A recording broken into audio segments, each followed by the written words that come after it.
उतना ही ले थाली में, व्यर्थ न जाए नाली में। हम जब खाना खाते हैं, हम जब भोजन करते हैं तो बहुत सारा खाना हम बर्बाद कर देते हैं, छोड़ देते हैं। लेकिन एक एक दाने को उगाने में किसान कितनी मेहनत करता है, आज हम इस पे भी बात करेंगे।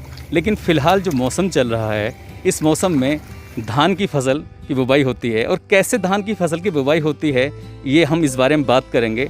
इंडिया का जो चावल है, अलग अलग वैरायटी का, हिंदुस्तान ही नहीं बल्कि कई मुल्कों में यहाँ से जाता है। आप जो देख रहे हैं, ये धान की पौध है।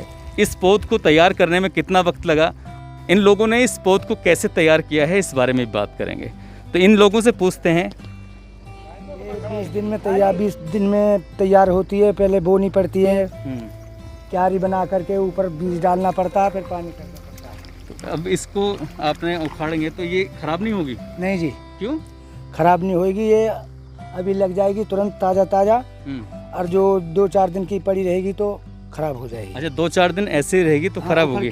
जैसे कि आप देख रहे हैं, इसकी जो जड़ है वो जड़ बिल्कुल साफ दिखाई दे रही है, और धूप की रोशनी में, सूरज की रोशनी में ये खराब नहीं होगी बिल्कुल भी? नहीं।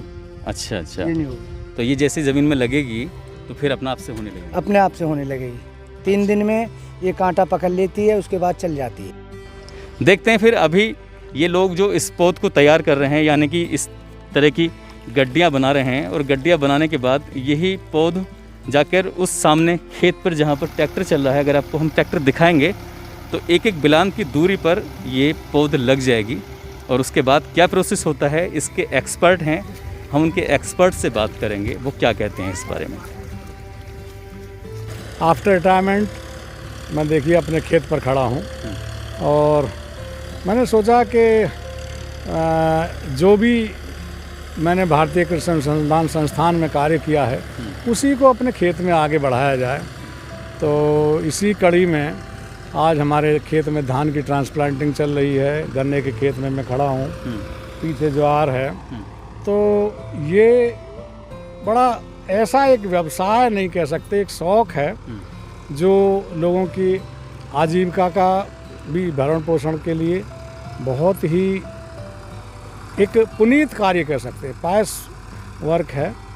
और यही सोच करके मैंने सारे काम छोड़ के अपने खेत में अपना मजदूरों के साथ खड़ा हूँ। देख रहे हैं आप, धान लग रहे हैं। तो ये जो इसके आज आपने बताया कि धान ईख के खेत में खड़े हैं और धान की फसल की रुपाई चल रही है, तो इसका क्या प्रोसेस होता है, कैसे तैयार करते हैं इसकी फसल को? देखिए, धान की फसल के लिए लगभग हमने पौध तैयार की थी 25 दिन पहले, और जब धान की पौध तैयार हो गई तो आज हमने पडलिंग चल रही है। इसको लेवा लगाना भी बोलते हैं, हिंदी में घोल बनाना भी कहते हैं। तो पानी में ये आप ट्रैक्टर चल रहा है, और आपका पडलिंग तैयार हो जाएगी, उसके बाद ट्रांसप्लांटिंग हो जाएगी। और इससे पहले हमने इसमें जितने भी पोषक तत्व हैं, NPK जितनी भी उचित मात्रा में लगते हैं वो हमने डाल दिए हैं। कुछ जिसे हम बेसल ड्रेसिंग कहते हैं, कुछ खाद हम डालेंगे पौध रोपने के लगभग 4 दिन बाद, जब जड़ें पकड़ जाएंगी 1 हफ्ते बाद, और ये तैयार हो जाएगा लगभग 120 दिन में। अच्छा, 120 दिन लगेंगे इसको तैयार होने में? 120 दिन में कम से कम लगेंगे, और बस धान तैयार हो जाएगा। धान से चावल निकल करके आपकी प्लेट में पहुंच जाएगा। लेकिन प्लेट तक पहुंचते पहुंचते श्रम बहुत है, मेहनत बहुत करनी पड़ेगी। मतलब एक एक दाने के लिए कितनी मेहनत? हाँ, जो लोग उन्हें देखना चाहिए कि ये एक दाना उगाने में किसान को कितनी मेहनत करनी पड़ती है।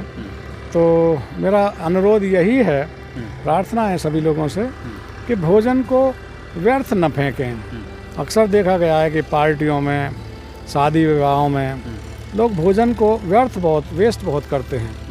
जितना आपको भोजन चाहिए उतना ही लें, क्योंकि बचा हुआ भोजन किसी गरीब के पेट में चला जाएगा, और किसान की जो मेहनत है वो सफल हो जाएगी। अन्यथा तो कूड़े में चला जाएगा, वो किसी के भी अर्थ का नहीं रहेगा। तो एक अब ये गन्ना खड़ा है, देखिए आपकी सुबह की जो चाय की प्याली है, उसको मीठा करने में किसान को लगभग 1 वर्ष लगता है। पूरे गर्मी निकल जाती है इसकी जुताई खुदाई करने में, खाद डालने में, पानी देने में, उसके बाद मिल तक पहुंचाने में, मिल से चीनी बनने में। तो लोग वही चीज़ है कि व्यर्थ न करें। बहुत ही संघर्ष के बाद, मेहनत के बाद ये चीज़ें पैदा होती हैं और इनका मूल्य समझें। हमारे देश की जो आबादी है लगभग 135 करोड़ के आसपास है। ये बताया जाता है कि 25 से 30 करोड़ की आबादी प्रतिदिन भूखे पेट सो जाती है, और इतना ही खाना, जितना लोग भूखे सो जाते हैं उतना ही खाना हम बर्बाद कर देते हैं। अंकल जी ने बहुत सही बात कही है कि थाली में उतना ही लेना चाहिए जितना हम खा सकें। यानी कि शादी विवाह में आप देखते होंगे लोग बहुत सारा खाना ले लेते हैं और वो खाना फिर बाद में फेंकना पड़ता है, वो किसी गरीब के भी हिस्से में नहीं पहुंचता है। इसलिए खाना उतना ही लें जितना हम खा सकें। ये आपको वीडियो कैसी लगी हमें ज़रूर बताइएगा। लाइक करें, कमेंट करें और शेयर करें। धन्यवाद।